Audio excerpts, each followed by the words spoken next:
Assuming it's worked for action. Yeah. All right, let's see here. Yep, we're good. Hey guys, welcome back to Trekyards. It's time for live.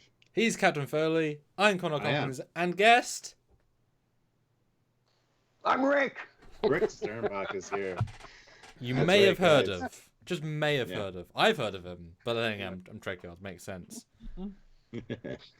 All right, so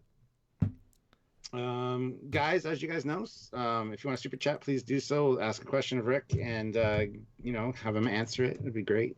And anything else, yeah. If you want to send a PayPal, you can do that as well. All the links to the stuff is down in the description below. You know how to do it because you've been here before. So anybody that's new to the channel, make sure you subscribe, and don't forget to hit the like button too. Let's get the likes up, and hopefully we'll have a good time chatting with Rick today. Because you like Rick, so don't like for us or Argentina. Like for Rick Sternbach, you know. All right. And Rick, you might be getting grilled tonight. We have no control of the questions. You ready to tell us how impulse engines work and polar and phased emitters work and all that good stuff? Yeah, of course. Perfect. All right. So we'll start off with Ozzy. He puts in $10. He says, "Welcome, Rick. Thank you. All Wow. hail the great commander and his Captain Foley." Oh. So thank you. Cool. No question for Rick yet. Ozzy again puts another super chat in. It says, "What does Rick think of the new Picard and Discovery series?" Get this out of the way quickly, even though I'm sure everybody wants to know. So Okay, yeah. Well, we talked about that a little bit. Yeah. I have seen all of Discovery that has come out. Okay. And actually, I was very surprised. It was a ton of fun. It's like Star Trek for grown-ups. And I have seen the first episode of Picard. Okay. just the first episode? Just the first episode. I haven't dived into CBS All Access yet, so I've seen the first one. The interesting thing about both Discovery and Picard is like all of the technical tools are in place. Okay, so you can do just about anything you want to do now in film and television. Okay, so I'm not worried about how things are going to look or sound. But if you can deliver a kick-ass story and fun characters, that's what I'm looking for now. Yeah. Cool. So I Discovery. Yeah, there are lots of things that I found myself scratching my head about. But it wasn't being made for us, Rick. It made for other people. And that's okay. I don't mind that. Mind that. Not everything in these shows are going to be a total keeper for me in terms of the design work, okay, or the costuming, or the visual effects, okay. But I'm not going to fret over, the fact that the Klingons don't look like the Klingons I remember. So, is Discovery a different creative iteration of Trek? Yeah, I think it's a different thing. That and people might say, okay, where does it fit within all of the other TV shows and feature films? I don't know. You say, don't worry about it. I'm not going to worry about it. Yes, I mean, yes, I will watch whatever comes up with Discovery. Okay, but again, I might look at some particular element and say, I don't think that's the way I would have done it. Well, Rick, I've just to end that piece. Are you more excited for Halo Infinite or Discovery Season 3? The Expanse Season 6. There we go. Good answer. And Firefly Season 2. Boy, If it ever comes out. Thanks, Joe. Yeah. Nice one. I'm looking forward to Halo Infinite. It is nice to see that there is content still happening. Mm-hmm. Okay, and we have a lot of choices. I'm not bored. I'm not looking for things to watch. It's pretty tolerable. I'm also looking for more Shaun the Sheep. Please, Okay. hey, super chat follow up to that bit of information because we want to know the story. But Stuart, continue super chats because this is about them. Yes, we got a few here. So, Fleetpaw Swiftback says, "Thanks for joining us today, Rick. What is the thing you designed for Trek that you are most proud of?" It's a common question for me. Who's your favorite child? Yeah, it's a I will toss share up. while he's answering. It's a toss up between Voyager and the Klingon attack cruiser, the Voyager. Oh, okay. Nice. So Voyager, yes, Voyager is my baby, but the Voyager was like the first opportunity I had to design a hero vessel. Mm-hmm. And it didn't matter to me if it was Starfleet or Klingon or Romulan or Cardassian or whatever. The Voyager has a special place in here. Along with Voyager. Good answer. Olivia Julius, if you're being held against your will, blink twice. No blinking. That's good. Doug blinked. Doug blinked when that question was. Wait, I'll get my Visine. Hold on a second. Ozzy throws in a super chat as well and says, "Yes, thanks for joining us today, Rick." So thank you. Olivia again. How can you impulse in reverse? And can you warp in reverse? Perfect questions. Yes and yes. Okay. How though? We had this question come up the other day on a live and we did not answer it. We're like, ask Rick next week. Okay, all right. Now, you have to go back and look at what makes impulse, at least in the TNG era. Okay. Think of impulse as just a low energy version of warp, where you have these space-time driver coils in the impulse system, right? Mm-hmm. And you energize them in sequence. Well, you can also go backwards. Okay, and it's like throwing a car engine.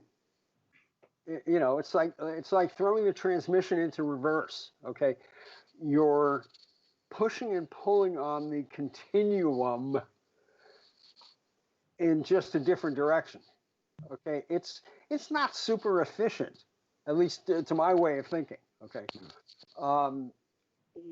look at the warp coils, the big coils up in the nacelles.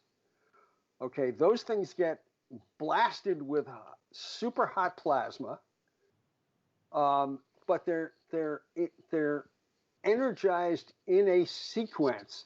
Thunk, thunk, thunk, thunk, thunk, thunk, thunk.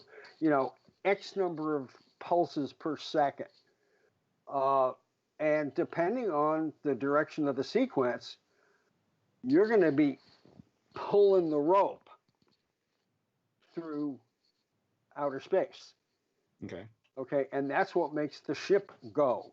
Okay, now if you energize the warp coils again in a reverse sequence, yes, you can you can pull away from a dangerous situation. Okay, and we saw that in the original series. Okay, get us out of here. And you see the ship pulling backwards.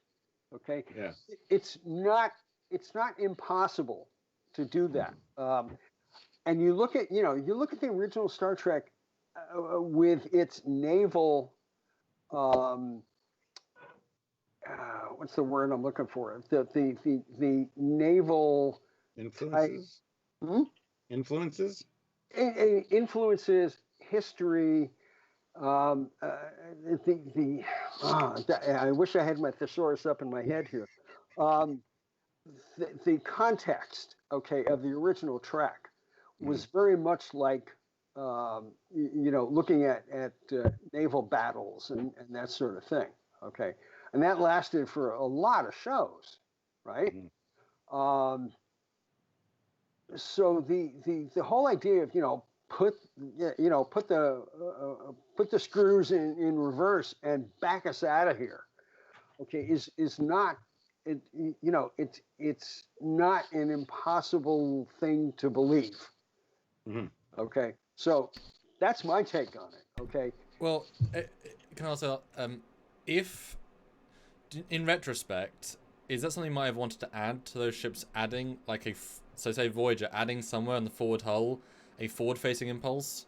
Do you think it would have been useful at some point? I would say, you know what, there is a more direct version of that, so that we can do those turns even stronger. Or do you prefer the more sci-fi aspect where it does this more magic version of that? Or do you think maybe it would have been good to put a reverse impulse very literally on? I don't think a dedicated reverse engine is really going to do anything that the existing systems don't already do. Yeah. Okay. Yeah. It's just okay. You're honest to God. I had such great success explaining warp and impulse to the producers in terms of a car. Okay. The thing with the car too, even like reverse only has one gear. You don't have 3 or 4 gears for reverse in a car. You only use reverse for certain situations, right? Yeah, but it's still you're still sending mechanical energy through the drive shaft, to the differential, to the axle, to the tires where the rubber meets the road. In a different direction, yeah. Okay, all right, and that's what you're doing with the impulse driver coils and with the warp nacelle coils. Okay, you're pushing and pulling all of this super duper energy. The energy part, okay, I don't feel comfortable getting into because I'm not an astrophysicist. Could have fooled us. I would have to go talk to people smarter than me in terms of, quantum this, that, and the other, on actually looking at, energy within the continuum. Okay, that's where it starts to like get mysterious for me. Yeah. Okay. Well, there you go, Olivia. There's a simple version of the answer, I guess. So thank you, Rick, for that. Yeah. Dan23 says, he's asking about your original USS Pegasus concept design. Do you remember that? Pegasus. Tell me more. Transphasic cloak. End up being an Oberth stuck in a rock. Yeah. Oh, that one. Oh, yeah. I wanted to ask you about the concept. It was an ambassador-esque kit bash, wasn't it? Something like that? Well, yeah.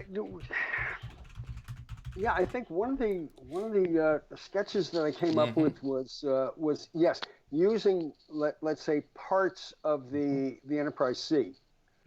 Okay. When it came to building the actual filming miniature, okay, yes, we had parts. They could make additional castings of the C parts. But just kind of rejiggered where, the nacelles would be stuck on pylons underneath the saucer, that kind of thing. And just come up with a ship that we knew could be built by the visual effects modelers from existing parts without having to design something, brand new, which might have taken a very long time. Well, the fact that they grabbed the Oberth and used that class of either miniature or CG, I don't remember how they actually pulled that one off. But that class of ship still works for me. Mm-hmm. The science fest, so that makes sense. It's fine. And you wouldn't think it'd have a super secret cloak tech on it. It's so unassuming. Yeah. It's like, it's a little Oberth. Who cares? Yeah. So it's their sandbox, and whatever decisions they made in terms of model making and VFX, okay, that's all them. The sketches that I did, I'm just throwing my stuff into the mix. Cool. Hopefully that answers your question, Dan. Jeff Jacobs says, I just wanted to thank Rick for designing my favorite ship, Voyager, as well as for all the wonderful stuff he has contributed over the years. So there you go. Thanks. Scott Withrow. Hello, Rick, and thanks for being here. I still have my threadbare spaceflight chronology from 1979. Yeah. We actually filmed an episode with Rick about the spaceflight chronology. A lot of good info in that. Sometime, it'll be a good episode for you guys. Yeah. Let's see here. He worked hard on that. I could relay that for the episode. He worked hard. That goes back a ways, yeah. John Harrison. Does Rick know about Warhammer 40K Universe? And if not, he should check it out. Also, I know about it. Yeah. Do you know a lot about it? Because everybody asks us about it. I don't know a lot about it. No, but I know what it. I know. What it is. Yeah. Okay. And he also says, does Rick have any art books that have his designs in them? A lot of the. I don't know. The Art of Star Trek, the Continuing Mission. A lot of the Simon and Schuster or pocketbooks things. Yeah, my stuff's all over that. In terms of other art that I've done, starting back in the early '70s, maybe a few of my covers have ended up in. Art compilation books and stuff, but I never put together anything for publication. Well, you should do a art of Rick Sternbach book like John Hughes. It'd be awesome. Well, no, to be fair, you have done your own self-printed stuff that, again, I want to buy all of them. I just need to be in LA to bring them back to me. That's gonna it'll be a thing, but it'll be a thing. I'll come with one set of clothes and a suitcase, and I'll be like, hey Rick, open suitcase, this is all for your stuff. Yeah, right. But the things like the science fiction book and magazine covers, I just in total, I have never been as prolific a painter as some of my other artist buddies, like Bob Eggleton or Mike Whalen or Jim Burns. These guys are painters. Okay, I never amassed that many paintings, okay, that could be turned into some kind of a big coffee table thing. Okay, I did my fun share of book and magazine work, and the rest was Trek. Yeah. Well, aren't a lot of the spacescapes and stuff and paintings in TNG, aren't a lot of those yours as well? The ones in the background? On occasion I contributed some painted sketches that would get turned into let's say VFX backgrounds. The galactic plane that goes through one of the show openings, okay, that's actually my art. Oh wow. Okay. But like the station that's in Picard's quarters and paintings on the walls of the quarters. That's a full painting. Yeah. I did that one, and John Dwyer, who was our set decorator on TNG. Okay. John made good use of a lot of my previous SF and astronomical paintings. Okay, and when Jimmy Meese came in and took over set decoration, he used a lot more abstract, spacey art by other artists, and I thought that was fine. We got to see a number of different styles end up on the set walls. Yeah, cool. Zeraxis, with your descriptions, can you do maneuvers by using offset thrust or force or distribution of the warp field for the impulse drives? Oh, can you steer with the impulse? Yeah. Yeah. I don't see any reason why not. Yeah. You can. Okay. If you apply a little more energy to the left-hand impulse, yeah, you end up turning right. Well, I assume you'd have to. We see some pretty radical movements, and they can't just be thrusters. I mean, thrusters aren't powerful enough. They have to be. Yeah. I mean, so you can increase and decrease the thrust on. Again, not exactly thrust, but pushing and pulling on space itself. You can do maneuvers. Turning maneuvers, not a problem. Maybe pitch maneuvers might be a little different. Roll maneuvers might be a little different.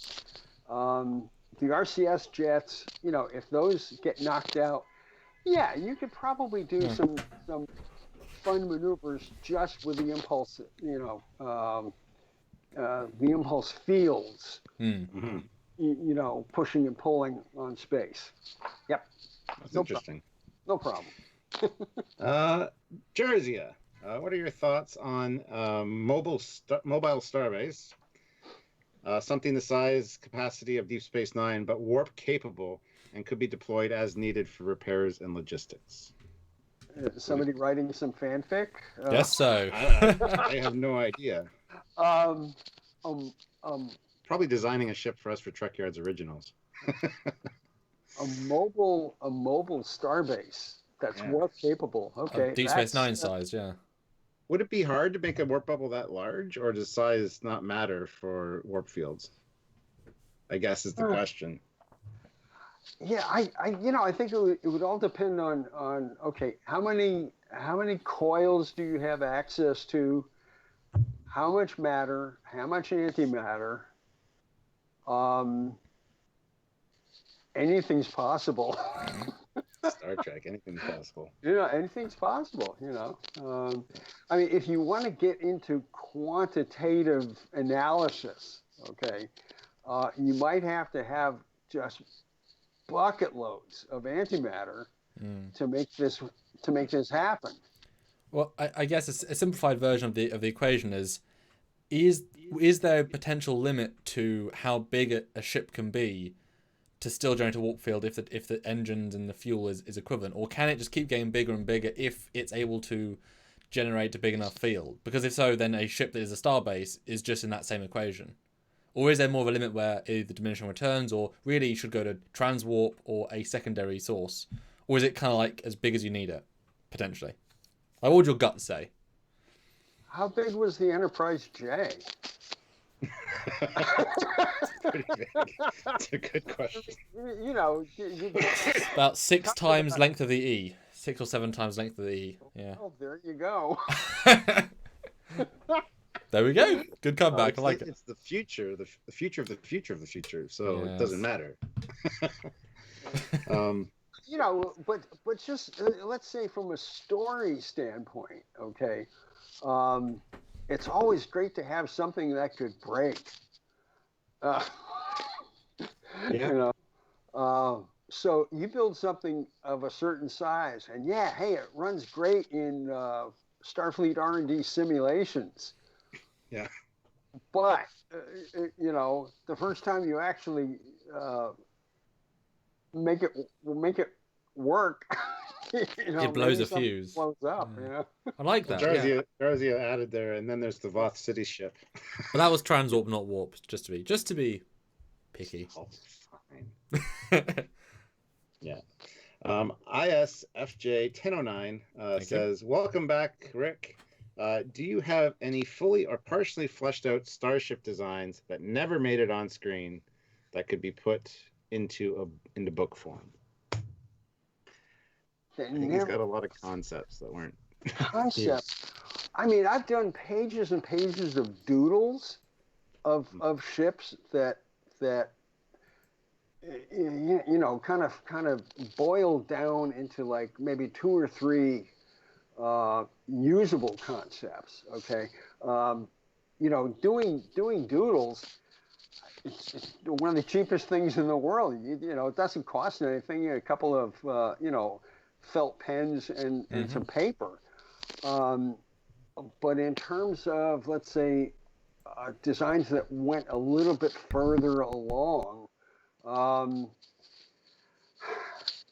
maybe two or three that, and we've seen them already. Look at the Voyager prototype. Voyager and the runabouts as well. And you can see a lot of his doodles and stuff. Yeah. To be fair, guys, you can see a lot of his doodles and stuff in Eagle Moss magazines. So, And we've talked about a few of the concepts on Trekyards with you about the concept. So, yeah, absolutely. Yep. Yeah. But things like the Voyager prototype, that got a very long way into the development cycle before Jerry Taylor maybe, change it. Was that frustrating for you, by the way, or was that just like? No. It was fine. It was fine. It's like we got paid every Thursday, no matter what. So, but Jerry, Jerry, I would do anything for her, and if I had to change the contours on the thing, it took a little while, but it ended up working fine. And the prototype, I wouldn't have drawn the prototype if I didn't think it was a valid direction in the first place, right? So, all right. So it didn't get done the way I was thinking, but Voyager turned out to be Voyager. Yeah. A lot of people here love it. I know that for a fact. Yeah. Nancam says features like phaser strips and glowing blue nacelles distinguish TNG era ships from TOS.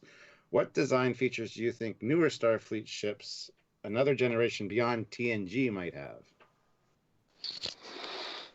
Purple. Well, if you're talking about color, that's one thing.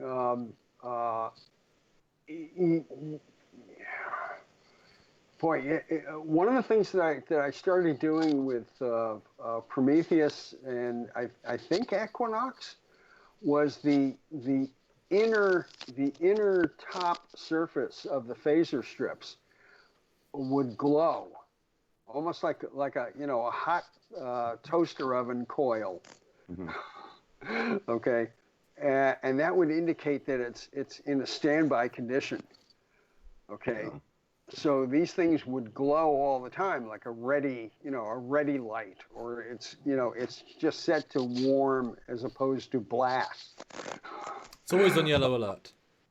Yeah, but I mean, I look at a lot of the let's say the fan-made ships that are appearing in recent years.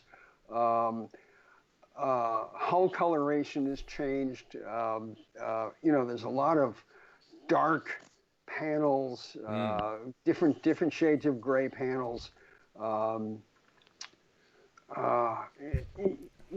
Still that main hull, engineering hull, warp pylons kind of a form, but a lot of the surface treatments are they're getting very interesting looking. Okay, and it's fun to see. I mean, some of the stuff that I've seen popping up on Star Trek Online. Oh, definitely. Yeah. And you look at you look at some of that, which I think started with the Enterprise E, okay, where John was putting down different, pieces of plating in different colors, or different gray values, okay, and that that made it, I think, maybe look a little bit more hardware business-like kind of a shape, and I think a lot of people have picked up on that. Well, it was a nice two things I want to relay about when we worked on the Horizon together. The Horizon, the thing we worked on together. It was surprising. We got right to the end, and then you suggested, because it wasn't quite working, the top hole. You said try putting some darker grey, and I found, I think we both found a little bit, and it did just make it pop. Something about that, just in the right place, not too much. It did help. Yeah. It was surprising. Right. And also on Horizon, I was surprised. Very early on in the process, we were talking about bits and bobs, and you said to me that you don't like putting that many glowing elements. You'd rather have minimal. Minimal is the word. Whereas a lot of fan designs just throw them places. You don't feel the need. It's. Do you want to elaborate about that a little bit? Because people think glowy is techie, is advanced. Let's put glowing phasers. Let's put glowing, things. But you seem to stay away from that a little bit. Well, I think without an overall design handbook, if that's a usable term, if there isn't an overall set of aesthetic rules, then it becomes a free-for-all. Okay, and it's like, okay, what makes this ship a Star Trek ship if things are like just all over the map? Okay, when I was doing stuff for the franchise, I had this, little set of mental rules. Okay, a phaser looks like this with some evolution. Okay, not a lot, but some evolution. Well, it's over iteration, time. Not evolution, almost. Yeah, and if you put a big, let's say, bright orange, glowy thing on the top of the saucer, you better know what the hell it is. Instead of just saying, I think I'll just make this big, bright, orange, glowing thing and not tell anybody. I think we were lucky, especially, starting with TNG, where if you see something week after week after week, you know what it does. Okay. Yeah. And I think this is especially true with things like the hand props. Okay. You didn't have to know exactly how the tricorder worked in episode 1, but you got to see it over time. Okay. I think there are a lot of, let's say, ship designs or station designs that have gone way ahead. Nothing wrong with that. Of taking these styles and just evolving the heck out of them. Okay, but everybody's doing it. Okay, where does it get? Where does it get a modicum of control? Maybe in a game like Star Trek Online, where they're not doing every single thing that every single fan is coming up with. Okay. I think we've all seen a lot of swoopy Star Trek ship designs. Okay. Where there's curves and swoops and okay, why are they like this? Okay. If you have a futuristic Starfleet swoopy ship in a licensed or in a studio production,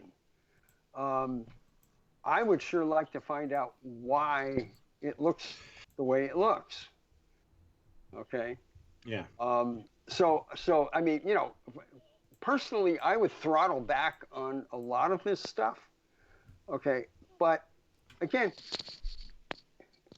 I'm not playing in the sandbox, right? But I'm watching as an observer. Mm-hmm. Okay, as are our fans. Yeah, I to see where all of this stuff is going. Yeah. Okay, but you know, then I am just tickled by a ship like the Rossi from the Expanse. Mm. Yeah, you're big into real space and stuff, so you must really like that. Oh yeah, I mean, you know, the Expanse universe is still futuristic. Okay, but it seems to be following some very constrained design rules, which I think is fine. Okay, so you're not going to get you know human built ships that are just way out past the time period that they're talking about. Okay, so cool. Anyway, what were we talking about? Well, we're asking another question now, so it's fine. Dan23 asks, what did you think of Year of Hell Voyager with all the damage? I loved it. Yeah, I think it was fine. It was a little bit weird that, you know, we hit the reset button like at the end of the two-parter, but you know, it was interesting to see Deck 5 getting shredded. Yeah. You know, and other bits and pieces. But yeah, I mean, I knew that even if they didn't hit the reset time button, you know, that damage could still have been repaired. Yeah. Yeah. Yeah. Cool.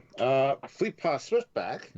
When designing Deep Space Nine, what went through your mind when choosing aesthetics? I guess he hasn't watched our episodes with you talking about that. RB's live though, so get a live ask questions. Even more special. Well, you know, we had like everybody was contributing, you know, concept ideas during the beginning of Deep Space Nine. I'm sure people remember the sort of oil platform direction that we were going in, and you know, we were taking cues from the producers. You know, what were they writing in their early synopses of the show? Oh, it should look like an oil platform. Okay, well, then, you know, looks like an oil platform, and bits and pieces of other shapes and other ideas started coming in. You know, Herman Zimmerman had an idea of you know, rotating the thing like a, you know, a classic rotating space station, and we had some as what's the God, my thesaurus is broken today. You know, we had the look of the Cardassians already from Next Gen. Okay. Yeah. What could we glean from their makeup, their costumes? Maybe something from the Gaylord class cruiser. And little by little, lots of things came together. You know, the set designers were starting to work like crazy on the interiors for DS9, and you know, and Herman, you know, very famously came up with the phrase, "We had to think like Cardassians." So a lot of the interior shapes, very un-Starfleet. Okay, darker colors, metallic accents, you know, dark iron colored things. And a lot of that filtered into DS9 when it turned into a circular station and got its pylons, and then the pylons got the sort of flared shapes. So, I was taking ideas from a lot of our set designers and Herman and Michael Kuda, and we were all kind of like combining ideas and coming up with computer graphic rough rough drawings, rough CG renders, okay, and incrementally getting producer approvals on things. And by the time I got around to doing the blueprints for Tony Meininger's model shop, we had pretty much nailed what the thing was going to look like. Yeah. Yeah. Brilliant. Cool. TXR away. Love the Intrepid class. Use one in a game I run. Thanks for some awesome ships. Have you all heard about the possibility of a new Kirk actor? I have not. Don't buy it for a second. It's another one of those clickbait. Look, confirmed inside source with no evidence. Okay then. Thanks for that. Yeah. Next super chat, Stuart. Yeah. Scott Withrow. Thanks, Scott. Going through my old books, I also found my copy of the Star Trek maps packet from 1980. I love those maps and had them all on my wall as a kid. Yeah. I don't have those. I wish I did. Oh. Did you work on those? I worked with Jeff Maynard back in Connecticut, and Jeff was sort of my go-to guy to the publishers, and there were a number of people involved. Lee Cole did some pen and ink work on it, and Lee worked with us on Star Trek: The Motion Picture. So when the motion picture was in work and after the filming, there were some publication projects that started to pop up, and the maps was one of them. There were a couple of writers on the East Coast, I think, who were part of this, and my little piece of it was really a couple of airbrush backgrounds and a couple of pen and ink diagrams for the thing, and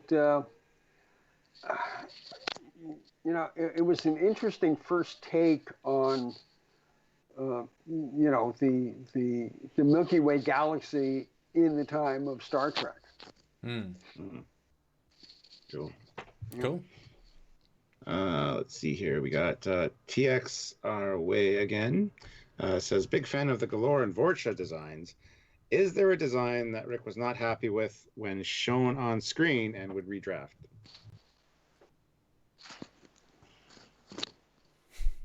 You mean if I saw something on screen and didn't like it, would I go back and redesign it? If you had the opportunity to do so, yeah. I don't think so. I don't think so, because the process that we went through, the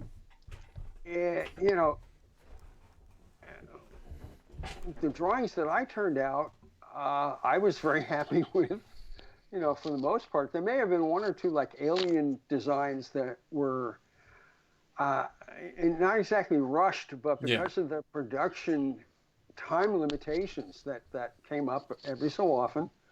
I wish I had maybe another 3 or 4 days to work on something, but I can't look at too many of my ship things and just thumb my nose at them. Well, I'm pretty happy with it. Yeah. It raises the question with the Galore class. Like, did you know that it was going to be used more often than just once, or how often were the Cardassians going to be used in TNG? And then it got translated over to Deep Space Nine. So, I mean, if you knew it was going to be more involved later, would you have made changes to it or approached it differently? No. The Galore is what it is. I like it. It makes sense to me. And it was part of the whole Cardassian thing. Well, it's funny. I was about to ask another question about the Galore as well. Obviously, it was sort of the wrong era of Trek to do lots of unique designs. You know, they were kind of, sparsely laid out. But if you, the Galore shape is very distinct, has a lot of features. If you were to sit down, do you think you could translate that basic aesthetic into, say, 5 more Cardassian designs? Could you see 5 Cardassian unique designs out of the aesthetic you built? Because you never really got a chance to expand upon the ship side. Do you think there's enough there already in your brain? You'd be like, oh yes, I could do this, and this, actually make 5 unique. Like, is there a fleet in your brain for Cardassians that was never tapped, or was the Galore it? No, the Galore was not. I mean, look at the modifications that were done to it. Oh my goodness, there's a bird flying right outside my window. Yeah. Live from LA. There were modifications done to the basic Galore class, not by me, but enough changes were made to it to make distinct looks.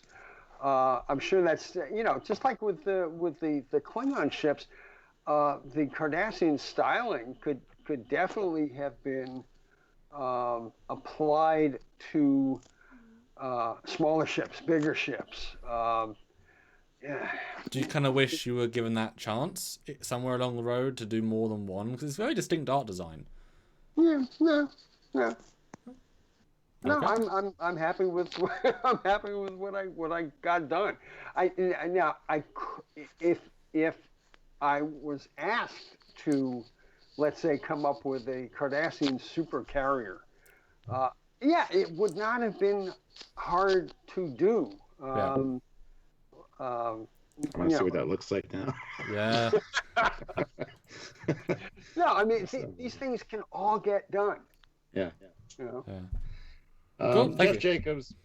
Jeff Jacobs, how was working on Last Starfighter? Ooh. Oh, fun. Honest to God. I learned a ton about computer graphics.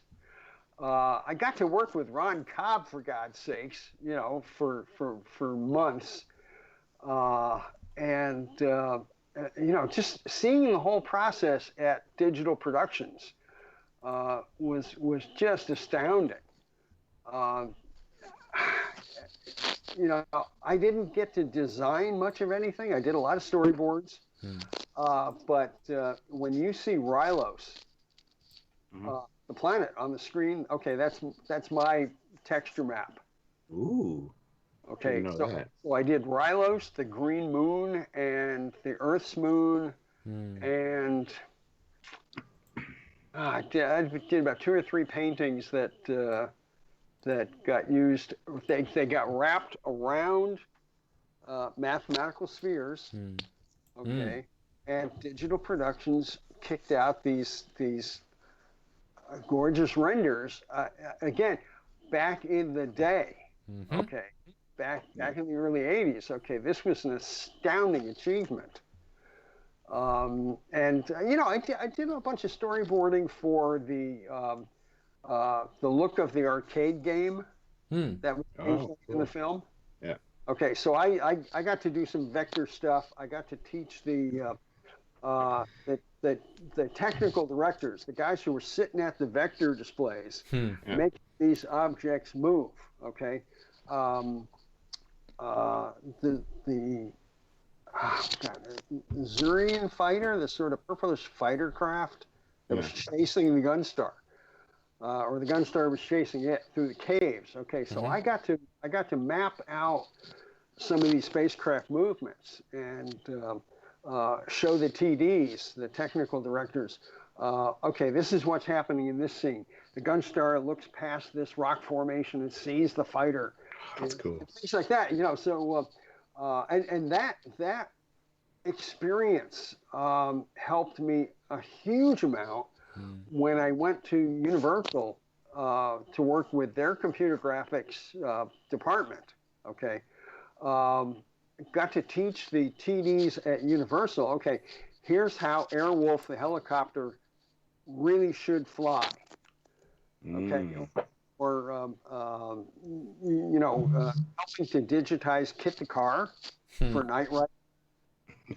Cool. Okay? And it's like, wow, this is cool stuff. Okay, so I got to do, you know, some traditional sketching and painting, but I just learned a pile, just a boatload of things about computer graphics. Nice.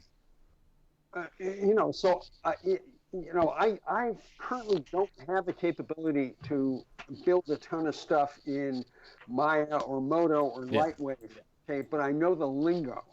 Yes. I know the lingo. Okay? Well, I know what you're saying there. It was good. Yeah. So I can talk about polygons. I can talk about polygons. I can talk about, you know, you know, reverse normals. You know, I know what is involved in this stuff, and it was well worth learning back on things like Starfighter and Universal. Cool. Well, I gotta ask then, because last year at Wonderfest they had the last Starfighter arcade game right across from your table, on all the time. How annoying was that? Because they kept hearing the music and the. You know, I don't really remember. Tuned it out. Yeah, I just tuned it out. Yeah, that's fine. Cool. Welcome, Starfighters. Let's see. Nicholas Werner. Thank you. What was your favorite design to draw? Oh, that's a different. This is a couple questions, so we'll just do them one at a time. So, what was your favorite design to draw? Just to draw. Just to draw. Well,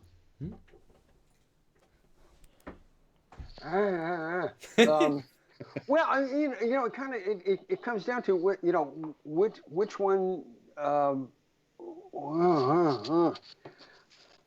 That's tough. I mean, I love them all. Yeah. Fair answer. Yeah, you know, I mean. Okay, I gotta start. If I can modify that. What's? You know, I can't think of. Let me look at the ships behind you there, Samuel. They're not all Star Trek. No, but it's a lot of his stuff. No. I'm trying to.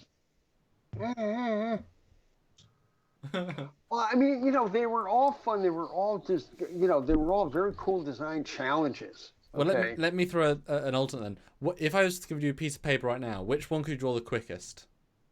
Yeah, good question. Quickest. Like his 1 minute. Which one could you draw the best in 1 minute? Oh, don't do this to me. To make it easier for you, Rick. Come on. To get you out here. I never draw anything fast. Yeah, and maybe Voyager. I don't know. Okay. Ball cube. No. That's actually true. When you signed the one book, you like drew like a little planetscape and a moon in the background, and you know, and then your autograph, which is awesome. So I can't doodle quickly the way some people can. Now okay. We'll go back a little ways. I got to meet Shoji Karamori, Mr. Macross. Okay, and a book of Macross stuff called Perfect Memory. He signed it, and he drew the most astounding Valkyrie with its wings spread out.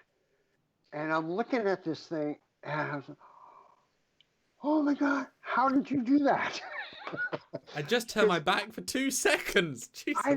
I don't do that. I don't do sketchy stuff that often, you know. So I'm amazed when anybody can draw something, you know, anime characters or spacecraft, you know, in gorgeous perspective, you know, like Karamori did.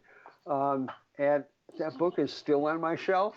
It's not going anywhere, and it's I'm one of these guys where my architect dad taught me how to draw, how to do blueprinting, and I cannot work quickly. Okay, takes me a while. Bad looking doodles with a felt pen. I only use to get ideas to flesh out. Yeah. In a more finished form. Okay. Well, that leads into the next question, because there's actually two. Cool. Was it a tactile experience to draw a starship, and what is your favorite media to draw starships? Oh well, like I just mentioned, a Pentel sign pen, plate finish, like super smooth 11 by 17 paper. Okay, where my hand can check. If it's a brand new pen, it's very loose, very wet, and I can just, I could just doodle like crazy. Yeah. Nice. Cool. That's a brilliant answer. I love doodling. Now, when I get into more finished art, okay, it's the same, nice 11 by 17 paper with blue pencil. And the blue pencil and my drafting tools, I can, get the French curve in there, and the triangle, and I can make it all precise, okay? And the final step would be like technical pens, like, some Copic markers or Statler pens, and I can hard line it to the point where, all I got to do is hand the drawing off with a bunch of color specs to a model maker or a CG modeler. Okay, and they can just take it from there. Cool. And that happened a lot. Pondimus Maximus says, "Hail Trekyards." Hail. Thank you. Mr. Sternbach, you are a legend, sir. Your work lives in my heart. So, work lives in his heart. And just to pause for a second, we're at 207 people watching, which is fantastic, and 118 likes. If you like Mr. Sternbach or us, click like, and, that's a lot of people. So brilliant. Thanks for tuning in. Subscribe to the channel. Mark Lawrence, don't though. Point at me. Well, not you. Mark Lawrence says, "Thanks for being here. A little switch up. What do you think of Starship? It's the SpaceX rocket currently in development. It'll be able to take around 100 people to the moon or Mars. It gives me Captain Proton vibes." Oh goodness. We have to Google this. I've been watching the progress of this big metal can being welded together. I don't understand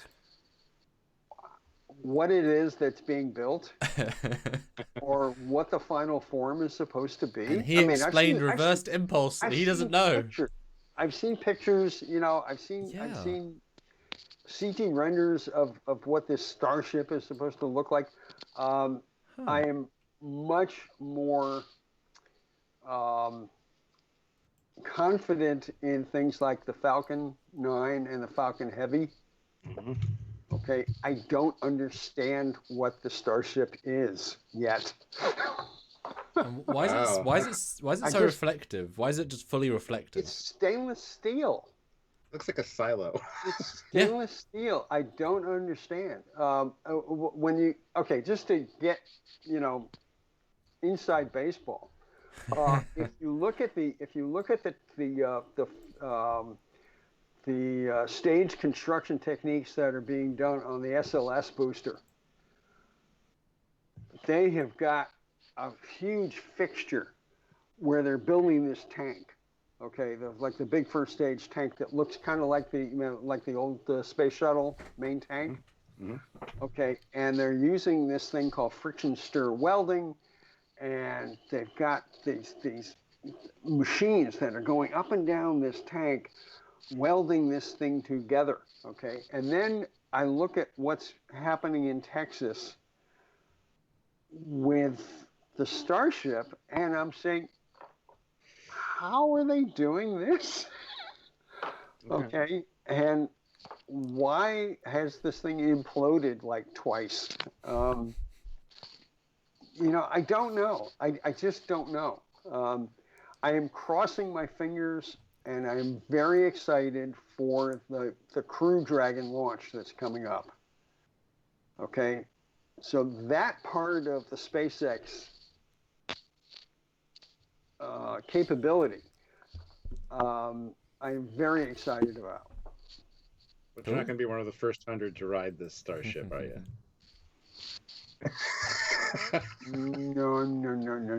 No. Good question, Mark. Thank you very much. That was awesome. Although, if you can see this thing behind me, yeah, I will ride this all the way to Mars and back. See, that speaks volumes right there, guys. The one behind you is a little small, though. Might be an uncomfortable ride. 435 feet long. Well, no, I'm just talking about the model. I thought you were going to ride the model. I can't fit the model. Wow, Stuart. Wow. Fleet Pod Swiftback. Any epic or funny stories from behind the scenes? Epic? I don't know about epic. A couple of funny things. Okay, when we started Next Gen, Michael Kuda and I were up in the art department. We had gotten our computers installed, and we're starting to work away on things like Adobe Illustrator and all this. Patrick Stewart, in full uniform. Patrick comes upstairs to the art department. He says, "Excuse me, lads. I know that Command X can make a bit of text disappear, and I know you can bring it back, but where does it go?" And he had just gotten a Mac. Okay, so we got to talking with Patrick about about computers, and my previous experience with the Mac had been an SE30, which is very small, very small Mac, almost like a Mac Plus. So in 1988, we were all kind of learning, how this stuff was working. Today, Command V, Command C, Command X, everybody knows all of these things. But Patrick was, he was a little bit worried when the text would like disappear, and he didn't understand like where it went. Okay, and you can't look inside the machine to see where it went. So I can understand why he was kind of concerned about that. Yeah, that's good. I'll have a side question if it's okay to about TNG for a second. We're doing a review series on TNG. It was in preparation for the new Picard series. Now just continuing because it's interesting and we do quite a detailed breakdown, scene by scene, bit by bit, and we just go into season 3 and people always say season 3 is where it gets good. Although we watched the seasons and 1 and 2 aren't bad, they've got some real highlights. It just gets better. It's not bad. But 3 is where a lot of things change. Do you remember the vibe? Was there a vibe difference going to season 3 from your art department perspective? Because so many things sort of got tweaked and changed. And do you remember any vibe difference from your perspective going to season 3? Well, I think season 3. We had a bit better feeling that the show was going to continue. Okay, at the end of season 1, some of us were a bit down in the dumps, as they say. Not sure that we were going to be renewed, but we were. Okay, and then season 3. There must have been a lot of things going on behind the scenes that I in the art department weren't aware of, because they were happening way across the other side of the lot. Okay, and we would hear things about writers coming in, writers leaving, producers coming in, producers leaving. Things were happening, and we only got very small bits of information about that. At least I didn't hear a lot. Yeah. But we got I think Measure of a Man was in season 3. No, that's season 2. Season 2. Yeah. That was season 2. Okay. Well, but things were happening in that whole long period. Okay. Yeah. Where it just started to feel like we could get more things done and be happy about it. Mm-hmm. I mean, a lot of this is like, for me, it's now an archaeological dig. Okay, yeah. And I don't remember a lot of specifics, but. Sorry, we're doing the reviews right now, and people always talk. You were there, so I just thought I'd briefly ask. Sorry, Stuart. Go ahead. Yeah. Oh, that's fine. I will have to, even I would have to go back and look at, look at IMDb or look at the episodes on, on the big screen and, just see what. Oh yeah, I remember that. Okay, we were doing this, we were doing that. Yeah. We'll have to have him join us for one of a review sometime, maybe. That would be something, yeah. Squadron course. What happens if a ship or shuttle touches the cloaking field of a cloaked ship? Ooh. Would shields, impulse, or nacelles touching the field disrupt it? Damn. I think they'd allow touching, like just brushing up against, or like. That's a good question. It's not like soap bubbles, touching each other, but it's more like two similarly poled magnets pushing against each other, where you have some forces. If you're talking about shields or cloaks, you're talking about getting some resistance, like magnetism. But a lot jazzier. Yeah. So then, in a similar vein, if there was the large Doderidex, if that was cloaked in front of you and you're in a shuttle, could you fly through it? Or would you then get, because there's a big empty space, but. Well, depends on the overall size of a cloak or a shield. I think you might kind of bounce. I would assume something would happen. Yeah, it's a good way to detect cloaked ships. Then just launch a bunch of shuttles. Yeah, or drones, or just vapor. Sticks to stuff that's cloaked, like the Predator. And just hit it with a 45. But I actually never thought about that. I don't know about you, Stuart, but you just fly into it. I never thought about that. So that's a great question. Yeah. Of course. Now again, okay, this could bring up a number of interesting scenarios. Okay, if you fired an actual projectile at a cloaked and shielded ship, maybe the cloak is smart enough to just grab it like you were shooting into silly putty. Okay. See, so that okay, this really starts a whole idea process. Okay. Yeah. Can you well, it's like how does the cloak work in the first place? You got light rays coming from behind the ship in line of sight. Okay, so somehow those photons have to scootle around the ship and then to your eyeball, right? So why not do that with other forms of energy? But if you're talking about, let's say something like a projectile, something fired by a railgun, okay, maybe the cloak will just stop it dead. Okay. Or stop it and it kind of just drifts away.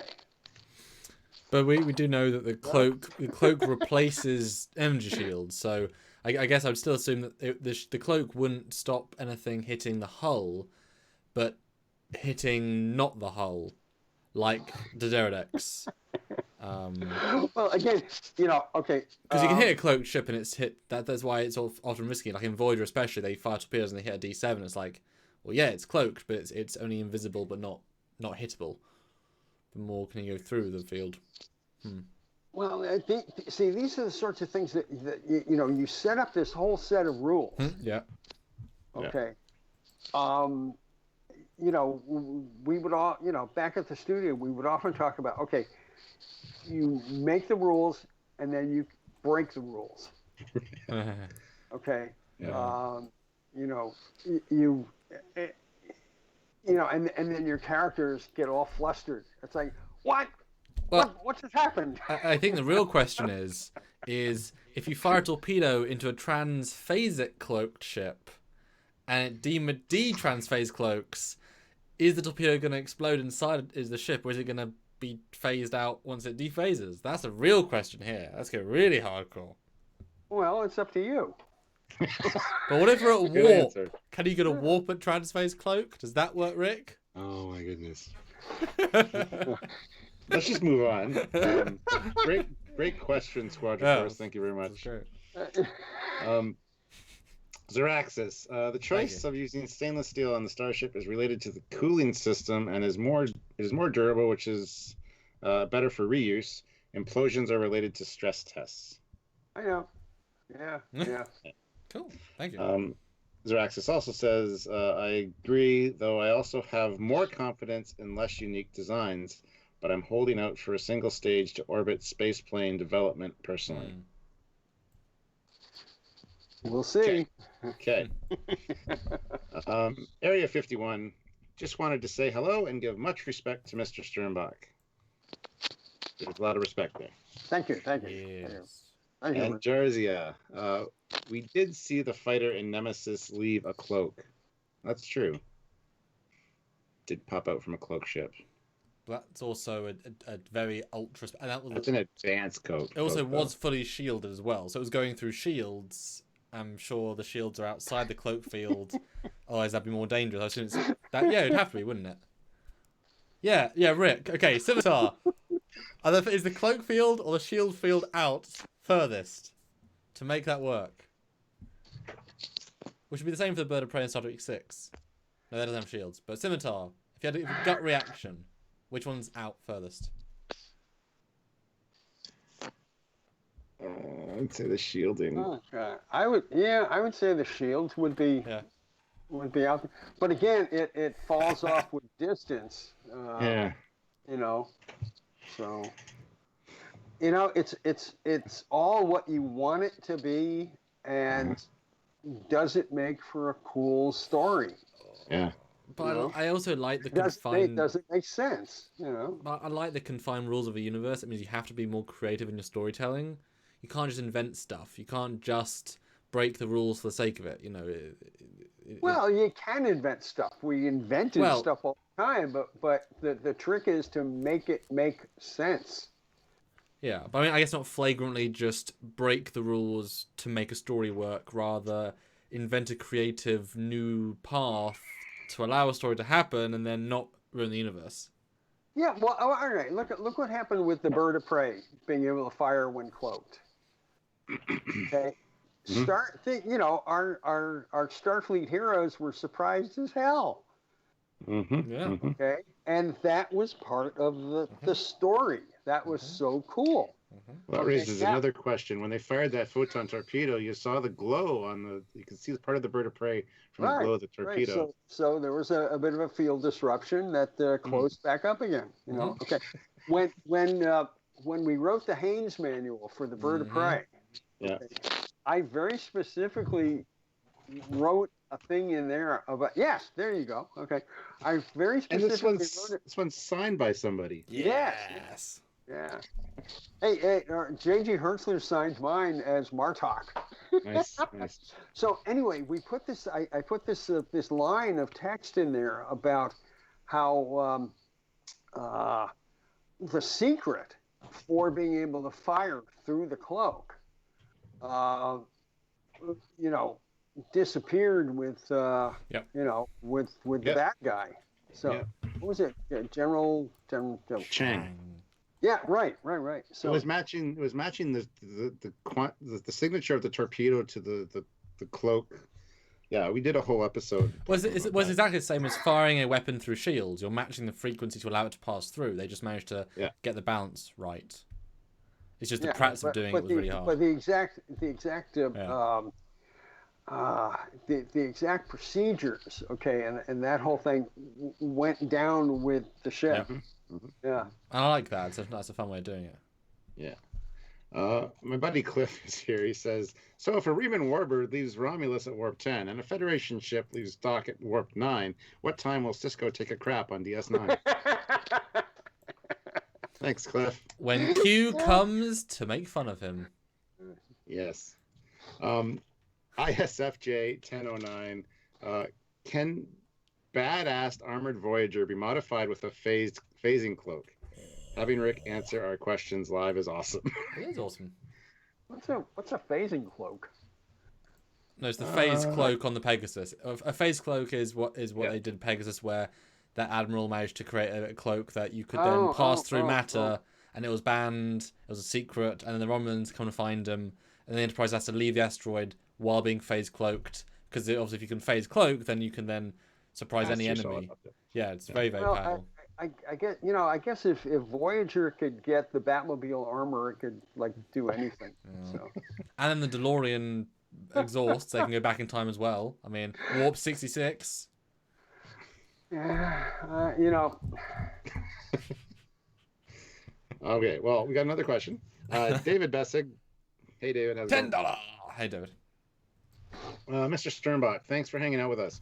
Overall, what's your impression on how modern sci-fi storytelling is going, and specifically how it relates to the technology seen in the shows? Seen the track? I think in general. I think the general. Sci-fi. Yeah, in general. Yeah. Well, I am occasionally surprised at how some SF shows are making really good use of scientific concepts. Okay, not overdoing it, but coming up with stuff that it's like, oh, this really makes sense. And I bring up The Expanse because they have gotten into some real interesting science tech stuff that's made my ears perk up. Okay, yeah. So I'm very happy when I hear stuff like that. When I see movies like sort of Sharknado in space, I kind of know that they're not really gonna address science stuff that I'm used to. Okay, so a lot of pop media SF is all over the place. Okay, so you really have to dig. You really have to dig for, cool, interesting, shows or feature films. I look at, honest to God, I look at an anime like Space Battleship Yamato, and it's like, holy crap, they're getting some of this stuff really right. Wow. Even if they're making it up, okay, it's a lot of this stuff is sounding terrific. It's sounding great. Yeah. Oh God. I really have to go through a list, okay, and see, okay, this show did it. Agents of S.H.I.E.L.D., I thought, actually had done some pretty cool stuff. The Stargate franchise, boy, they would mention something in there, and it's like, they're using this terminology correctly. Mm-hmm. Yeah, they tried. They really tried. Yeah, I'm rewatching Atlantis right now. Okay, and it's like, Yeah, there's fun stuff. There's interesting characters, and the science actually kind of makes sense. Mm-hmm. You know, so you know. What do you feel about the new form of storytelling, though, like all serialized instead of episodic? Like, do you prefer one or the other, or does it matter to you? No, and it doesn't really matter to me. I mean, if you're doing standalone episodes, that's fine. If you're doing one long continuous story, that's cool too. As long as it's good.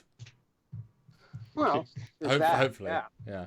Well, speaking of which, we haven't talked about the Orville. Have you seen the Orville? Any thoughts on that show? I've seen 2 episodes. Oh, they weren't the first really? 2, were they? Because they were some of the least good stuff was the first 2. I have to buy the Blu-rays, Rick, or the DVDs. You gotta check it out. Well, I guess the thing about the Orville is, what is it going to present that is any different from stuff that I'd seen already? Well, what is it? What has it got that I absolutely have to see? Okay, and I Good don't know. storytelling. It's really good. Okay. Well, if you like TNG, which you probably do, it's very reminiscent of that. Well, so. It's relatable characters that you, unlike Discovery and Picard, you like all the characters from a very early stage, which is very impressive. Beautiful set design that feels functional and yet interesting. Stories that make you think. Again, very TNG-like, but they can take the stories to a place that Star Trek could never go, or at least never went. So they go to the extreme that often is sometimes the key to make it work. The ridiculous or the whatever. That really works well, and in season 2 they really dealt with some pretty hard issues that you wouldn't think. That again, is real issues, and the makeup's top notch. The universe building is pretty good, and like I say, you genuinely like every single character. And there's one episode in particular that I think is probably my favorite of season 2, where the robot, who's more of a robot than Data, I think it's fair to say, Stuart. Mm-hmm. But the idea of it and love is so beautifully told. Trek never did it that way, and you're like, damn, that was handled with so much care and attention and science. It was handled sciencey, very impressive. Okay, well, I mean, it's not gonna evaporate, so exactly. I can pick it up at some other point. And also, they're on season 3, and they've moved to a streaming service, but they've also, because of that, they've removed. They no longer have the 40-minute restriction. They're doing 50, 60, 70-minute episodes. They're doing. Okay. And completely like storytelling is key. It doesn't have to be a 3-act structure. They really like make it more like movies each week. So good for them. Yeah. I'm just gonna go to the loo. So I'm backing out. Yeah. Okay. Yeah. Let's see. Zeraxis, Rick, what do you think of various science fiction anime series? Thoughts on some of their realism or mechanics, and do you have a favorite one? Science fiction anime? Yeah. I would say one of my all-time favorites is Gunbuster. Okay. 6. It was originally a 6-part show. Episode 6 was done in black and white, and there were fun characters. There was just over the top, giant robot stuff, fighter craft, big starships, crazy things happening with planets and galaxies and all this sort of thing. It's a key point for me in my anime watching over the years. Okay, Space Battleship Yamato, as I mentioned before, very well done. Every so often, I mean, even going back to something like the original Macross. Don't say Robotech to me, because I don't. I will not acknowledge it. Robotech was sort of a made up thing. Yeah. And yes, it's popular. Fine. Gosh, I don't have my collection of Blu-rays in front of me, but Yeah. One of the coolest anime shows having to deal with science fiction in space was Royal Space Force: The Wings of Oniamas. Oh wow. And that was done back in the 80s. Okay. Just an amazing production. Okay. Yeah. So I would have to dig again through a list of shows. A couple of recent shows, Knights of Sidonia, is an interesting two-part show. Gosh, I mean they pop up, and I would have to. I would have to have all these books and Blu-rays in front of me to really, roll them off. Yeah, not a problem. David Bessig, in terms of ship design, where did you draw some of your main inspirations from the looks of how it works? Any role models guiding you? Ship stuff, I would imagine since we talked about we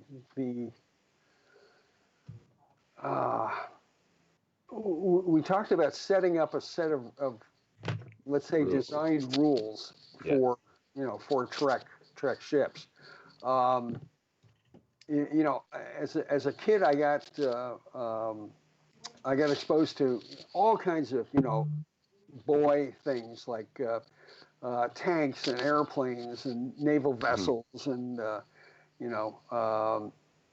anything you could whack with a spanner and get a nice noise out of. Okay, those are the sorts of things that I learned about. Steam locomotives. Okay, I got to ride in a cab of a steam engine.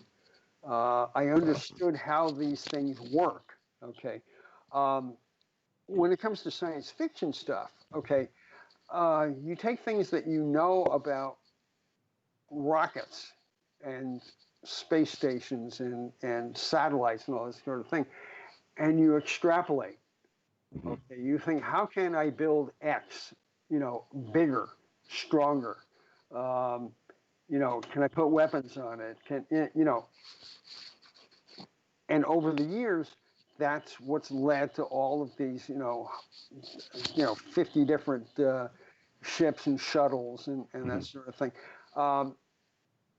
With things like alien ships, okay, if I don't totally understand what powers them, okay, that's not so bad. Okay, maybe it's batteries, maybe it's maybe it's gasoline, maybe it's some exotic kind of fuel cell. With Starfleet, we have a pretty good idea of like how big a reactor is. Okay, how big is the reactor? How big is the ship? How big are the warp coils? What shapes have we seen starting with the original series? Okay, what shapes are things? Okay, how do those things change over time? Yeah. And I try to apply my own set of mechanical, electrical rules to these shapes. Okay, are they going to get welded together? Are they going to get bolted together? Are they, how do these things get assembled? Okay,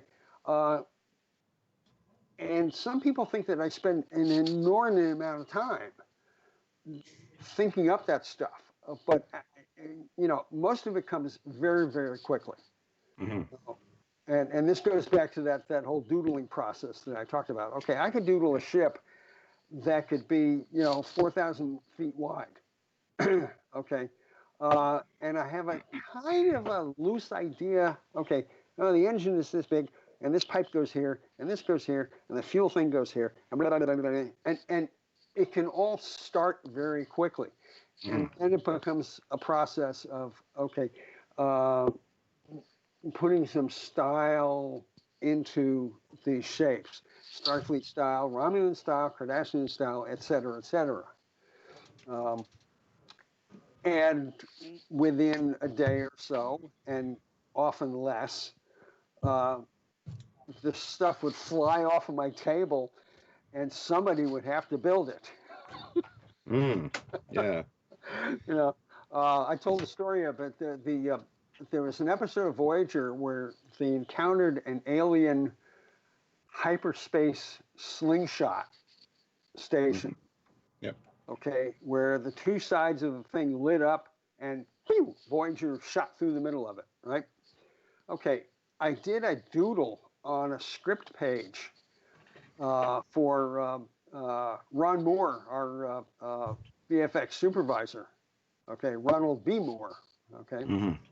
And I did this sketch right in front of Ron. And I said, look, how about this thing goes here and this goes here and this goes here?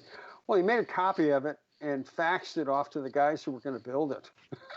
Nice. Well, and do you want to know a funny thing about that catapult? I tracked down the 3D model of it, and it's got inside of it 4 Klingon bird of prey turrets. Really? Whole cloth. Yep. As just parts of the assembly. Not changed at all. I was quite surprised when I zoomed in, like, oh wow. It's a kit bash thing. So Rick, why did you design Klingon birds of prey turret to the Delta Quadrant as part of a hyperspace turret? Why, Rick? Why? Because they're there. I did a doodle, and once it left my hands, that was it. Okay. Let's see if I can load it. Let's see if I can load it.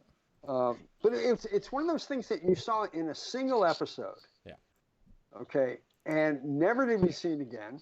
Okay, maybe it had screen time of like 15 seconds or something. And this happened a lot. Okay. Yeah. And you there was this whole range. So sorry, Rick. You're no longer on screen, Rick. I apologize, but Stuart, if you look at the live, you can see the catapult. You can see the top things are actually just bird of prey. Turrets. That's great. Yeah, I mean it's actually a pretty decent model considering. It did exactly what it wanted to do, but yeah, it's just the yep. But we had, we had a range from, a 30-second doodle up to like 5 months for Voyager. Yeah. Okay. Yeah. And everything in between. And quick side question: when I was trolling through files, the Dauntless ends up being kind of a copper, but there's earlier versions of it being a Federation color. Was that? I assume it was a VFX choice, but were you consulted at all what you thought the color should be? Because I prefer it as the grey of the classic ships. I think I was thinking of making a warmer tone to the hull color, seeing as that was supposed to be this brand new, super top secret something. Yeah. Okay. So I think I may have mentioned, what if we give the hull color some kind of a warmer tone to distinguish it from other ships like Voyager. Cool. But again, I can write notes and I can scribble, color spec ideas onto things, and really, then it goes through this whole process that I never get to see. Yeah. Another side question then: if the world had been a little bit different, obviously in Voyager it was easier because it was if the VFX department was say 2 doors down and you had an extra week per show. If the artists in Foundation had said, "Hey Rick, what do you think about what we're doing? What would you add? Would you add more details? Would you have liked to have collaborated with them more directly to increase the detail level of the models, or did you? Is that not where you were done? You don't want to do that, or if they actually involved you more directly after they'd started building it, do you think that's something you would have enjoyed adding to? For like the ships of the week in Voyager, like the really one-offs where it's all kind of as you want. I don't think I would have made too many changes, because there are other creative minds in the process. Okay, the CG model builders. Okay, give them a, let them out on the leash a bit, okay? And they've done some wonderful stuff, okay? Once in a very, very long while, something will appear on screen, and it's like, it's not exactly the way I drew it. It's sort of kind of like I drew it. Yeah. Okay.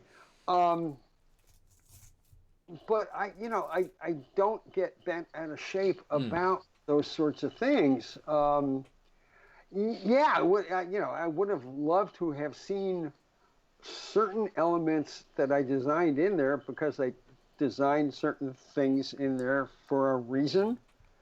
Okay, but if you look at the use of a certain ship or station or something within the context of the episode, okay, if it works fine. Okay, all right, on to the next thing.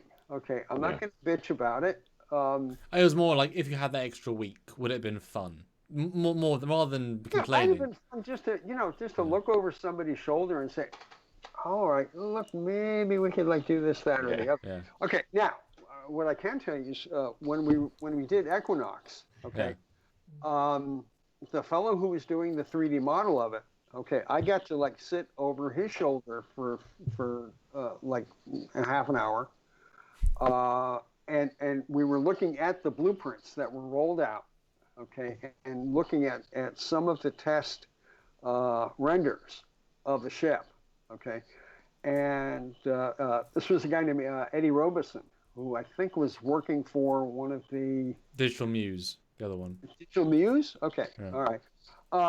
So had a very good time pointing to things, and the one thing that he had not interpreted 100% off the blueprints was the windows looking down into the bridge.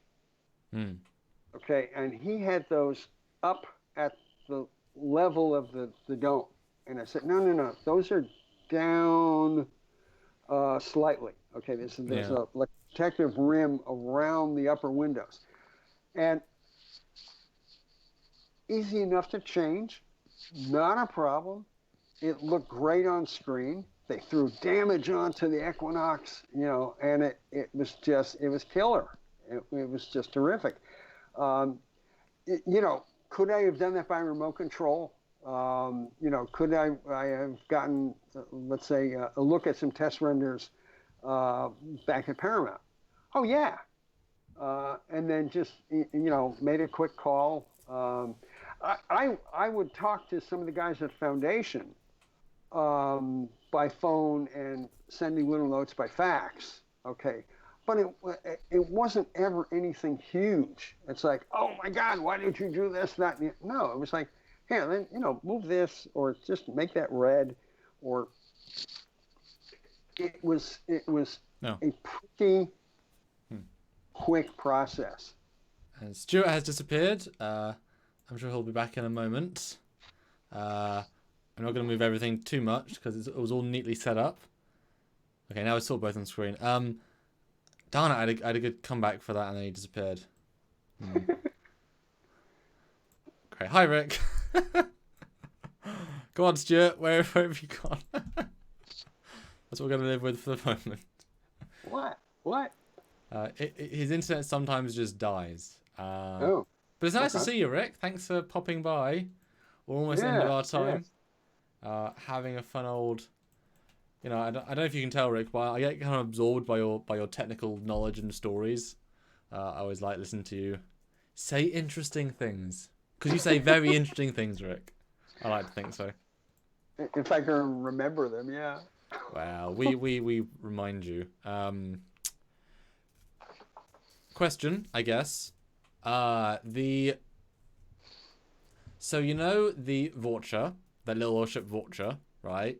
If you can recall, you made her quite green. I'm guessing that's because the bird of prey was green. Were you ever sort of in on the fact that was originally scripted early on to be a Romulan ship, and then obviously Andy did the Romulan green? Was there any confusion in the internal departments of, should I make it Romulan green or Klingon green, or I mean, yeah, everything's a bit green. Or do you not know what I'm talking about? I'm sorry. Which ship was this? Sorry, the Voyager was green. Oh, the Voyager. And the Bird of Prey was green. And in an early draft of this Star Trek 3 script, it was a Romulan design, but then very quickly was a Klingon design. But you made the Voyager green, but the Romulan ship was green. So how did you balance the greens to make it a different green, or did you just follow the Bird of Prey and not think anything of it? I'm trying to vamp here. Sorry. The Bird of Prey was a dark, very dark military grayish green. The Enterprise D, of course, was a couple of shades of bluish green. All right. The Enterprise D. No. The Enterprise D. Okay. It's okay. The original paint job on the Enterprise D was like duck egg blue and duck egg green. Right. Yeah. Okay. Now, when it came time to do the coloration on the Voyager, I said, okay, what, thinking in my head, what if there was this detente between the Empire and the Federation? Okay, and there was some technology transfer in terms of hull coatings. Okay. So the Voyager got a lighter blue-green paint job. Okay. Huh. I'm back. Okay, he's back. Yeah, he is back. Okay. So the idea was, okay, maybe Starfleet R&D was being nice and gave the Klingons some formulas for some hull coatings. Okay. And that's why the Voyager is a lighter shade than the Bird of Prey. Okay.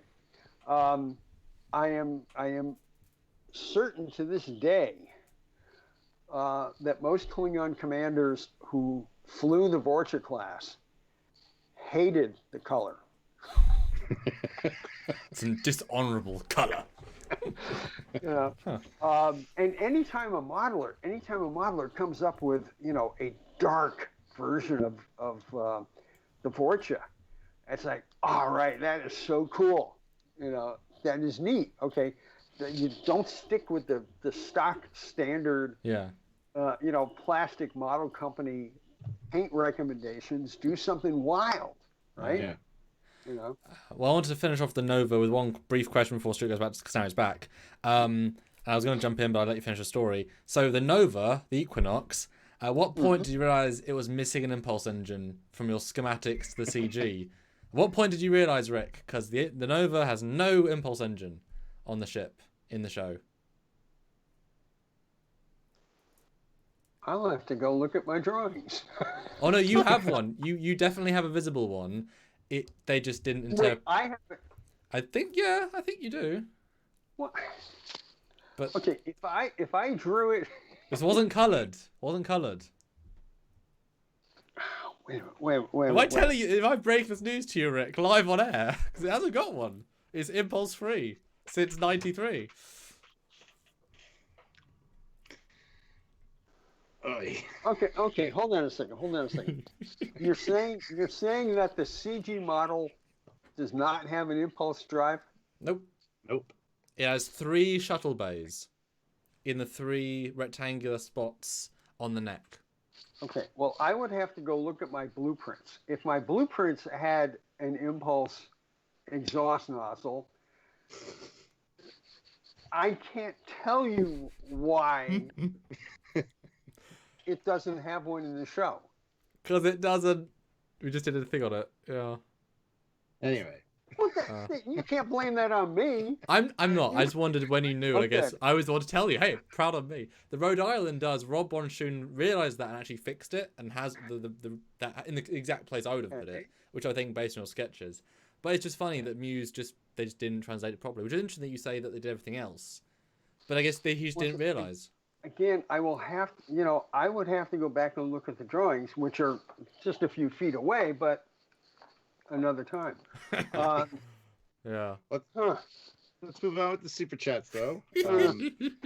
Dan23, what do you think of the upcoming Star Trek Lower Decks? Oh, the cartoon? The animated one, yeah. Any Um, thoughts?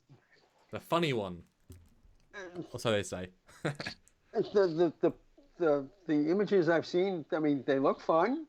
Um, I have no other opinion. I haven't seen anything else of it. No, that's good. That's a good answer. Okay. Yeah, we're excited. I mean, we almost met we talked to one of the producers almost, and yeah, it looks interesting, or good vibe anyway. Yeah. Well, Fleet Pass, Swiftback. Who is your favorite designer to collaborate with? Huh? Ever, I would say ever, I guess.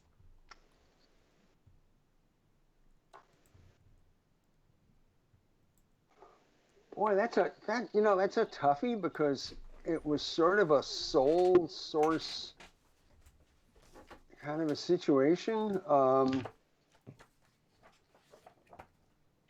I don't remember where there were two of us who had ever. Yeah, I'm lost on this one. That's okay. That's okay. I mean, the folks that I have worked alongside, okay, like Jim Martin and John Eves, and Ricardo Delgado and Andy Probert and Doug Drexler guy. And well, I mean, okay, Doug has done like 50,000 different things. Okay. Yeah. But we never really got into collaborating in the traditional sense. Okay. Jim Martin and I think, worked pretty closely on the runabout. Okay, he had some great ideas, and I was able to incorporate those into the blueprints. Okay, but it was never a situation where we were kind of like looking over each other's shoulders. Yeah. Or contributing chunks of designs and putting them together. I think each of these shows was really a situation where we're at our drawing tables, we're knocking stuff out, and off it goes. Well, what about the TNG technical manual? You worked with Michael and Michael Akuda on that. Like, what was that collaboration process like? Oh well, I mean, in terms of collaborating on a book project like that, yeah, it was fantastic. We had kind of broken the book up into sections that we would each work on. Oh, okay, cool. So Mike did the whole transporter section. I did the warp drive. So we each took a set of topics. Okay, for the book. I mean, in terms of general collaboration, okay, when Mike and I started on TNG, okay, we were just bouncing ideas back and forth. So in just in terms of general Star Trek idea generation, yeah, Mike and I were doing that, every single day. Nice. Did you guys read each other's work and offer suggestions, or you just go ahead with what you guys had done, like independently? On the tech manual? Yeah, yeah. Oh yeah. I mean, we sent text files back and forth, to each other, and maybe a couple of numerical values would be changed, or oh hey, don't forget the hatch on the thing here, and yeah. So I mean that worked out pretty nicely. Cool. And guys, we're in the final 10 minutes. So if you want to get your last minute super chats in, we'll do quick fire round. So last chance, guys. Last chance. Yeah. We got a few here, so we'll get them real quick answers. Squadron course. Did you ever try to diagram all of a ship's systems? Oh, jeez. No. Good answer. Yeah. No, I mean, He valued his free time too much. Okay, we understood this stuff. Okay, if we had to, we could. I'll bet if if you ask Mike if any of his LCARS diagrams covered every single system. No. Yeah. Let's see here. Apollos Serenus. Thank you. Rick, I'd like to design and build the Danube runabout and modules scaled up to the size of Lego minifigures. Would you happen to have any more detailed blueprints than what are found in the DS9 technical manual? Nope. Nope. Good. That's good. Sounds like a good project, though. Good luck. Yeah, good luck with that. Yeah. Got to show us when you get it done. ISFJ 1009. Just like the Warbird didn't have any impulse engines. Yeah, Andrew forgot to add those. That was Andrew Probert. Yeah, he broke that to him as well live. It was like, Andrew, where are that? Oh. Yeah, I need to go look at my sketches. They're not there. Yeah. Now there was some talk about the Enterprise C not having an impulse exhaust either. So well, it did. It did. It just didn't make it to some versions of the miniature, and then never in the Eaglemoss version. They always accidentally didn't bother to put it in the CG model that they made. For like 3 versions, it was not great. Well, that's it for this. That's it for the questions. Except I have a question. Oh, this is one that's been. But how much are you super chatting, Stuart? My time. That's $1,000 right there. What? Exactly. What? My question is, what does a self-sealing stem bolt do?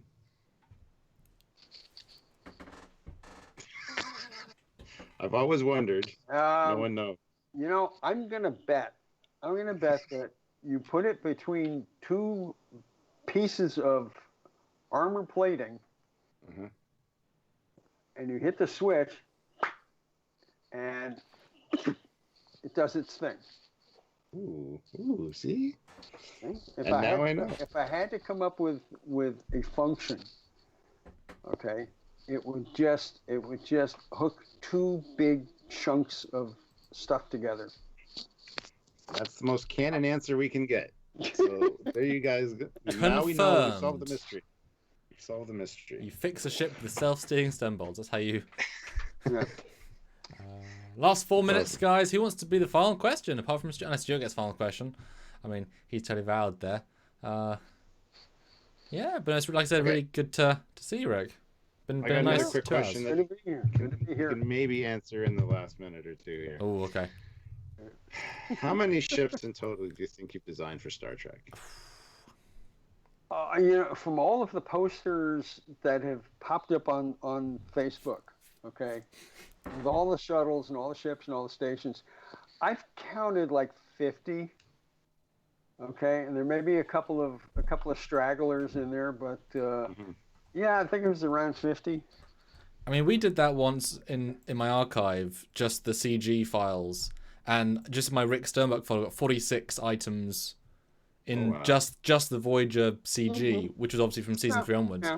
But that includes things, I include Warship Voyager, Year of Hell Voyager, because obviously you did still design the alternates, so that I would still consider a version. But I mean, yeah, you had. I mean, don't count yourself there, Rick. You have more than that for sure.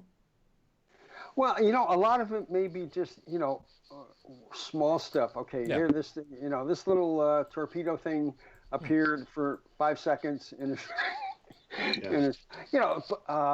you did the Mars attack drones that got killed by the Borg cube, didn't you? I built that.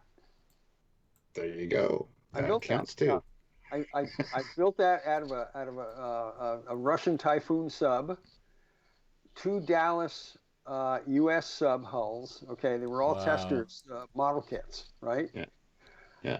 And then they got sort of super detailed over at, I think, Image G. I don't recall exactly, but it was sort of a thumbs up to the movie.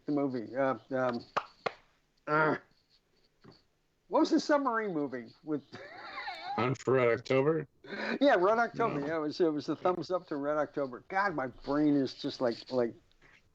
And that episode is coming up for us to review. So I mean, you see these 3 little heading towards them, and bing, bing, bing. They just get picked off. All of their 4 seconds of screen time. Yep. Yeah, but the miniature got used as the Soliton wave rider. Ooh. Good to know. Remember that? Good to know. Okay, Yep, there was that shot looking at it from the back. Yeah. And these ripples coming off of it. Yeah. Yeah. Same model. Cool. Yeah. Nice. Oh, Jadek Productions. This is the last question, guys. Oh no, there's 2. There's 2. Ensign Ricky as well. Oh, Ensign Ricky first. Sorry. Who was your favorite producer to work with?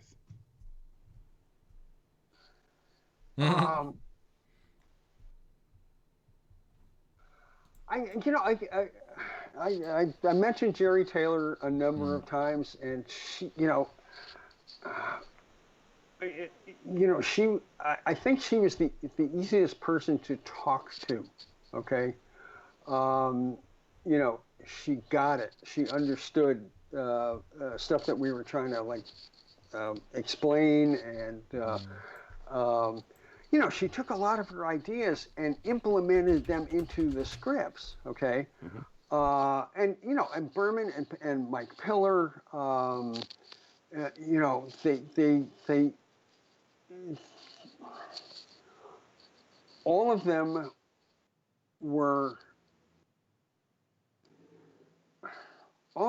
easy to work with to different degrees. Okay, but I think Jerry, I felt very comfortable around.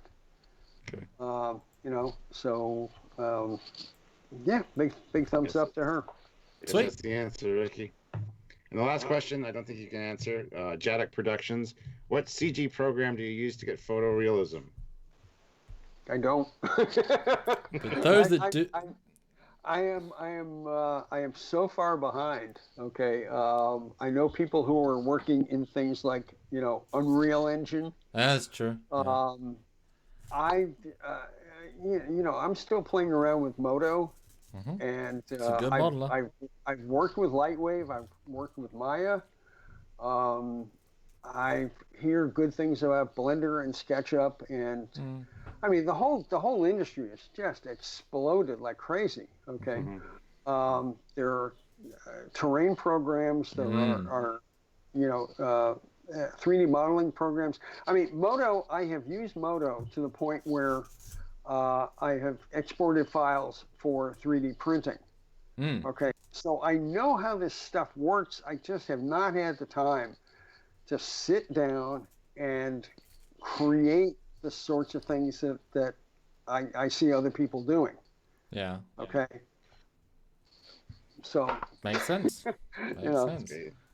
All right. Good way to close off. So thank you very much, Rick, for joining us. Hopefully everybody out there enjoyed it. Yeah. Hopefully we haven't put you off and we can get you back for more episodes, Rick, because you have so many things to talk about. I'm not going anywhere. All I can say is everybody just, stay safe, stay busy, stay engaged, and we will see you again in the future. Bye, guys. Bye.